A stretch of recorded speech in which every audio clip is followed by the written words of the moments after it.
یہ پاک صلی اللہ علیہ وسلم نے فرمایا جس نے استغفار کو لازم پکڑ لیا، جس نے اپنے اوپر لاگو کر لیا کہ مجھے اب استغفار کرنا ہے، اللہ تبارک و تعالی اس کو 3 نعمتیں عطا فرمائے گا۔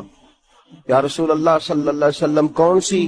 تو حضور نے فرمایا اللہ ہر فکر سے کشادگی پیدا کر دے گا، اس کی جو بہت ساری فکریں ہوں گی، سوچیں ہوں گی، ان سوچوں کو کھول دے گا، اس کے لیے آسانیاں پیدا کر دے گا۔ اس کا یہ معنی بھی کریں کہ اللہ ایسے رستے بنائے گا، ایسے رستے اسے سجھائے گا، اس کے ذہن میں ایسی چیزیں لائے گا جس سے اس مشکل سے نکلنے کے لیے اس کے لیے رستہ بن جائے گا۔ اور پھر نبی پاک صلی اللہ تعالی علیہ وآلہ وسلم نے ارشاد فرمایا کہ اللہ تعالی اس کے لیے ہر تنگی سے نکلنے کی راہ پیدا کر دے گا۔ اور تیسرا میرے پیارے حبیب علیہ السلام نے فرمایا رب وہاں سے رزق دے گا کہ کبھی اس نے سوچا بھی نہیں ہو۔